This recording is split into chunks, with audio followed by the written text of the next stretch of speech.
ये सर्दियों की धूप बड़ी वफादार होती है। जितना पास आ जाओ उतना ही सुकून देती है। सच कहें तो उठने का तो मन ही नहीं करता। मैं धूप के साथ और धूप मेरे साथ होती है। और सच कहें तो विटामिन डी से ज़्यादा ये धूप मूड को चेंज करती है। क्या करें भाई, धूप से उठने का तो मन ही नहीं कर रहा।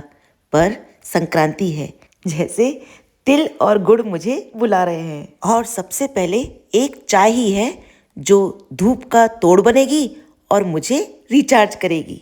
तो चलिए दोस्तों, सबसे पहले अपने लिए एक कड़क सी चाय बनाते हैं, बिल्कुल मौसम और मेरे स्वाद के अनुकूल। मेरी फेवरेट मसाला चाय, क्योंकि संक्रांति के लिए हम जो भी बनाएंगे उसमें तिल और गुड़ से ज़्यादा हमारी मेहनत ज़्यादा होगी, इसलिए इस चाय के साथ हमारा वार्म अप भी ज़रूरी है। ये लीजिए, तैयार हो गई हमारी मसाला चाय। एक बात तो है, जो चाय के लवर्स होते हैं ना, उनके लिए तो उनका मूड यही चेंज कर सकती है। ज़्यादा नहीं, बस चाय पीने तक कुछ देर के लिए और थोड़ा सा बैठ जाती हूँ और चाय की चुस्की लेती हूँ। जैसे धूप गर्म है, ये चाय भी गर्म है, क्योंकि संक्रांति के तिल और गुड़ में मौसम और मिठास दोनों ही नरम है। अब हो गई battery full charge. Hello everyone, चलिए अब तो हम शुरुआत कर ही देते हैं। सबसे पहले हम संक्रांति के उत्सव पर खाई जाने वाली और दान करने वाली मूंग की दाल और चावल की खिचड़ी से करते हैं। इस बार सुना था कि संक्रांति एकादशी पर पड़ेगी, तो भाई अब क्या किया जाए, क्योंकि चावल तो पूरी तरह से वर्जित होते हैं ना एकादशी में। ना ही आप चावल बना सकते हैं, ना ही खा सकते हैं, और ना ही दान कर सकते हैं। तो भाई अपने से बड़ों से और बुजुर्गों से और पंडितों से, यहाँ तक कि सारे व्हाट्सएप ग्रुप से, सभी से यही मालूम चला कि संक्रांति अगले दिन मनाई जाएगी। तो भाई अब हम अगले दिन यानी 15 तारीख को संक्रांति मनाएंगे। तो फिर क्या था, 15 तारीख के दिन हमने खिचड़ी भी निकाल ली और सारी तैयारियां शुरू कर दी। थोड़ी सी मूंग की दाल, चावल और गुड़ के साथ चलिए अब हम करते हैं संक्रांति की तैयारियां शुरू। बाजार से तो सारा सामान हम पहले ही लेकर आ गए थे, तिल, गुड़ और घी। भाई संक्रांति है तो ये सब तो बनेगा ही। अब इससे हम क्या क्या बनाएंगे ये हम आपको बाद में बताएंगे। सबसे पहले हम मिक्सिंग बोल में तिल और गुड़ को ट्रांसफर करेंगे। और ये बात तो हम सभी को पता है कि तिल जो है ना, कैल्शियम का मेन सोर्स है। तिल और गुड़ दोनों ही आयरन रिच है, ब्लड सर्कुलेशन और अनीमिया के लिए बेनिफिशियल हैं। तिल और गुड़ दोनों ही हेल्दी कोलेस्ट्रॉल को बैलेंस करते हैं और आपके मेटाबॉलिज्म और डाइजेशन को इम्प्रूव करते हैं। तिल और गुड़ दोनों ही डिटॉक्सिफायर हैं और लीवर को क्लियर करते हैं। इतना ही नहीं, तिल और गुड़ परफेक्ट इम्यूनिटी बूस्टर हैं। विंटर्स में मिठास के साथ साथ आपको ठंड और फ्लू से बचाकर आपके शरीर को गर्म रखते हैं। यानी कुल मिलाकर स्वाद में टेस्टी होने के साथ साथ हेल्दी और लाइट रखते हैं। मैंने पहले से ही इनको अच्छी तरह से साफ कर लिया है। अब हम और टाइम वेस्ट नहीं करेंगे और चलिए अब अपनी रेसिपी स्टार्ट करते हैं। सबसे पहले हम गैस की फ्लेम ऑन करेंगे और एक खाली कढ़ाई में तिल को अच्छी तरह से रोस्ट करेंगे। हम तिल को जब तक रोस्ट करेंगे जब तक कि उनकी चटकने की आवाज़ बंद ना हो जाए। शुरुआत में गैस की फ्लेम तेज़ रखेंगे और जब तिल गर्म हो जाएंगे तब उसे हल्का सा गैस की फ्लेम को मीडियम पर कर देंगे। अब देखिए तिल जो है डांस करने लगे हैं, यानी इनके चटकने की आवाज़ साफ सुनाई दे रही है। हम तब तक गैस चालू रखेंगे जब तक कि इनकी आवाज़ पूरी तरह से बंद ना हो जाए। और जैसे ही तिल की आवाज़ बंद हो जाती है तो समझ लीजिएगा कि तिल आपके पूरी तरह से रोस्ट हो चुके हैं। यहाँ 1 कप के करीब मूंगफली को भी हम अच्छी तरह से रोस्ट कर लेंगे और ठंडा होने पर मूंगफली दानों के छिलकों को निकाल देंगे। हमारी आज की रेसिपी में तिल और गुड़ के साथ इनको भी हम ऐड करेंगे। मूंगफली दाने अच्छी तरह से रोस्ट हो गए थे तो इनको हम बड़ी वाली जाली से अच्छी तरह से छान लेंगे, जिससे सारे छिलके अलग हो जाएंगे और मूंगफली दाने साफ सुथरे अलग हो जाएंगे। ये देखिए मूंगफली दाने ऑलमोस्ट साफ़ हो चुके हैं, कुछ रह गए हैं, उनको हम चलते फिरते साफ़ कर लेंगे। यहाँ तिल भी पूरी तरह से रोस्ट हो चुके हैं, इनको भी हम एक मिक्सिंग बोल में शिफ्ट कर लेंगे। और जो कढ़ाई हमारी खाली हो गई है, सेम कढ़ाई में हम ज़रूरत के हिसाब से गुड़ ऐड करेंगे। जैसे 1 किलो के करीब हमने तिल लिए हैं तो आधा किलो के करीब गुड़ हम इसमें ऐड करेंगे। गुड़ अच्छा सॉफ्ट है तो इसको हम चाकू से कट करके इस तरह से ले लेंगे। और गुड़ को अच्छी तरह से मेल्ट करने के लिए 1 टेबलस्पून के करीब इसमें पानी ऐड करेंगे और इसे चलाते रहेंगे। अब इस तिल और गुड़ से हम लड्डू और बर्फी बनाएंगे, यानी 1 किलो तिल और आधा किलो गुड़ से हम लड्डू और बर्फी दोनों बनाएंगे। पहले हम आधा किलो के करीब तिल एक मिक्सर के ग्राइंडिंग जार में ट्रांसफ़र कर लेंगे और जो हमने 1 कप के करीब मूंगफली साफ़ करके तैयार की ना, उसको भी इसमें ट्रांसफ़र कर लेंगे और इसको हम कोर्सली ग्राइंड कर लेंगे। आपको बता दें कि सबसे पहले हम तिल, गुड़ और मूंगफली की बर्फ़ी बनाएंगे। और ये देखिए, हमने तिल और मूंगफली को अच्छी तरह से कोर्सली ग्राइंड कर लिया है और ये देखिए इसका टेक्सचर कितना परफेक्ट आया है। इसी तरह का टेक्सचर हमको चाहिए था। अभी क्वांटिटी थोड़ी सी कम लग रही है तो थोड़ा सा तिल हम इसमें और ग्राइंड करेंगे, यानी 1 किलो तिल में से हमने आधा किलो के करीब तिल मूंगफली दाने के साथ मिक्स करके ग्राइंड कर लिया है। और ये देखिए हमारा आधा किलो से ज़्यादा तिल और मूंगफली का कोर्सली पाउडर तैयार हो गया है। यहाँ हमारा गुड़ भी अच्छी तरह से बॉईल हो गया है। हमें इसकी एक ऐसी चाशनी बनानी है जो हाथ से टूट जाए। गुड़ तो अच्छी तरह से बॉईल हो गया है। चलिए थोड़ा सा हम पानी में टेस्ट करके ट्राई करते हैं। कलर हल्का सा डार्क हो गया है। अब इसे हम टेस्ट करते हैं। 1 सेकंड में पानी में डले रहने के बाद इसको हम समेट कर देखते हैं। ये देखिए अच्छी तरह से ये हाथ में आ रहा है। इसको थोड़ा सा इकट्ठा कर लेंगे। अब हम खींच कर देखते हैं।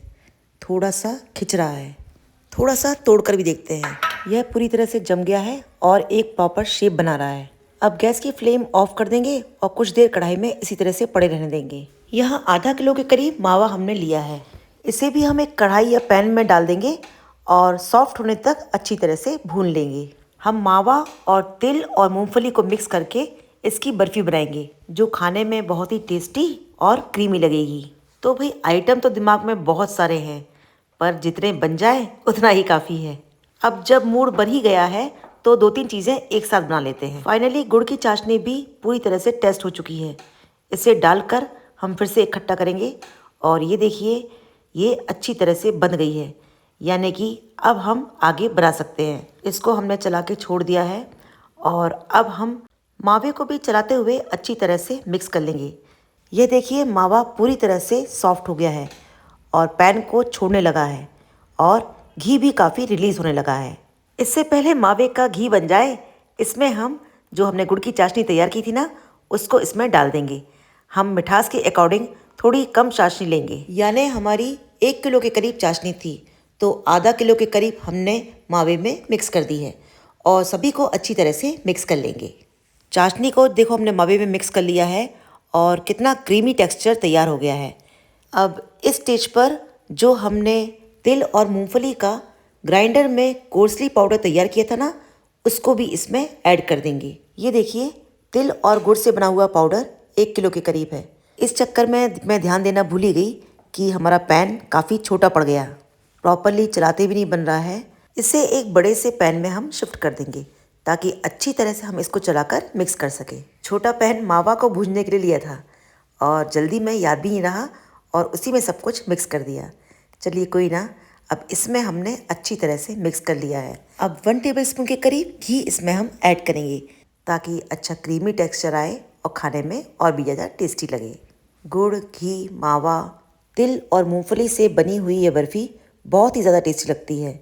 आप चाहें तो किसी त्यौहार या किसी पूजा में भी इसको बना सकते हैं। यदि तिल ना हो तो सिर्फ मूंगफली से भी इसको बनाया जा सकता है। अब घी से ग्रीस की हुई ट्रे या किसी थाली में हम इसको ट्रांसफ़र कर देंगे। अब चारों तरफ से अच्छी तरह से दबाते हुए इसे हम इवनली स्प्रेड कर देंगे ताकि इसमें एयर न बन पाए और यह अच्छी तरह से कट पाए। इसलिए इसे अच्छी तरह से दबाते हुए इसे हम इवनली स्प्रेड कर देंगे। अब ये देखिए हमारी तिल, गुड़ और मावे की बर्फ़ी बनकर तैयार है। इसे कवर करके कुछ देर के लिए यानी 2 से 3 घंटे के लिए इसे हम रेस्ट पर रख देंगे ताकि यह थोड़ी सी सेट हो जाए। यहाँ जो कढ़ाई में गुड़ की चाशनी बाकी है ना, इसको हम फिर से गैस चालू करके गरम कर लेंगे और चाशनी थोड़ी सी गाढ़ी है तो इसमें 1 टेबलस्पून के करीब पानी छिड़क कर इसे अच्छी तरह से बॉईल कर लेंगे, क्योंकि बर्फ़ी के लिए थोड़ी थिक चाशनी चाहिए होती है और लड्डुओं के लिए थोड़ी सी कम।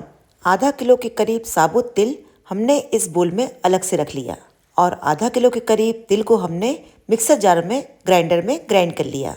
अब साबुत तिल और ग्राइंडर में ग्राइंड किए हुए तिल को हम मिक्स कर लेंगे। इस मिक्स किए हुए तिल से हम तिल के लड्डू बनाएंगे। आप चाहें तो लड्डुओं को साबुत तिल से भी बनाकर तैयार कर सकते हैं, लेकिन थोड़ा सा ग्राइंड कर लेंगे ना तो लड्डू इजीली बन पाएंगे और खाने में टेस्टी लगेंगे। और देखने से पता भी नहीं चलता कि यह ग्राइंड किए हुए पाउडर के लड्डू हैं, क्योंकि साबुत तिल भी हम इसमें ऐड करते हैं। ये चाशनी अच्छी तरह से बॉईल हो गई है। अब इसे हम गैस की फ्लेम ऑफ करेंगे और थोड़ा सा 1 टेबलस्पून के करीब घी इसमें ऐड करेंगे और सभी को अच्छी तरह से मिक्स करेंगे। और जो हमने साबुत तिल और तिल का पाउडर बनाकर तैयार किया था ना, ये हमारा 1 kg के करीब है। इसको हम आधा किलो के करीब चाशनी में ऐड करेंगे और अच्छी तरह से मिक्स कर लेंगे। गैस की फ्लेम तो हमने पहले से ही ऑफ कर दी थी, फिर भी हम इसे गरमा गरम चलाते रहेंगे ताकि यह पूरी तरह से मिक्स हो जाए। जब तक यह गर्म रहेगा यह अच्छी तरह से मिक्स होकर आप इसे लड्डू बना सकते हैं।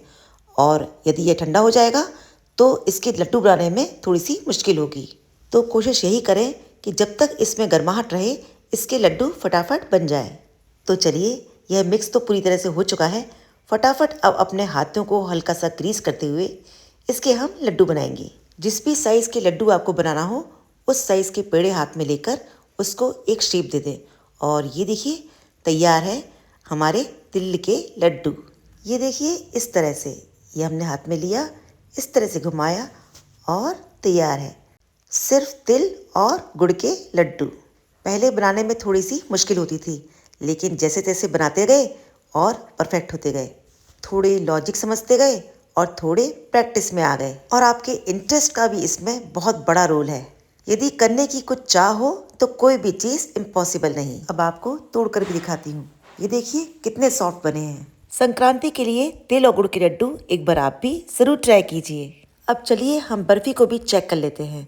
ये देखिए पूरी तरह से सेट हो गई है। अब किसी चाकू की हेल्प से हम इसमें कट के निशान लगाएंगे और इसे अपने अकॉर्डिंग किसी भी शेप और साइज में कट करके तैयार कर लेंगे। तो देखा आपने किस तरह से कितनी आसानी से हमने तिल के गुड़ और तिल और मूंगफली की मावे की बर्फ़ी बनाकर तैयार कर ली है। जब तक बैठे थे तो आलस था और जब उठ गए तो सारा काम हो गया। जब हम छोटे रहते हैं तो कोई जिम्मेदारी नहीं रहती, तो कुछ आता भी नहीं है, तो बस सब कुछ हो गया समझो। हमारी सासू माँ कहती थी कि कोई भी पेट से सीख कर नहीं आता, पहले पहले थोड़ा बिगड़ेगा, धीरे धीरे सब मास्टर हो जाते हैं। कब तक दूसरे के कंधों पे बंदूक रखकर चलाओगे? जब तक खुद हाथ ना लगाओगे या खुद ना बनाओगे संतुष्टि कहाँ से पाओगे? इससे संतुष्टि भी होती है और पूर्ति भी। सचमुच आज वो नहीं है, पर हर कभी वो याद आ जाती है। अपने सीख के जरिए, अपने ज्ञान के जरिए, अपनी चौपाइयों के जरिए। मिस यू भाभी, हम सब आपको बहुत याद करते हैं। आज अगर आप होती तो ये बर्फ़ी आपको बहुत पसंद आती। आपको इस तरह से सॉफ्ट चीज़ें बहुत पसंद थी। ये बर्फ़ी सिर्फ आपके लिए। ये देखिए बर्फ़ी कितनी अच्छी तरह से सेट हो गई है और कितनी इजीली कटकर तैयार हो रही है। इस तरह से हम सभी पीसेस को निकाल कर अलग कर लेंगे। और ये लीजिए तैयार है तिल गुड़, तिल मूंगफली, गुड़, घी और मावा से बनी हुई यह टेस्टी बर्फ़ी।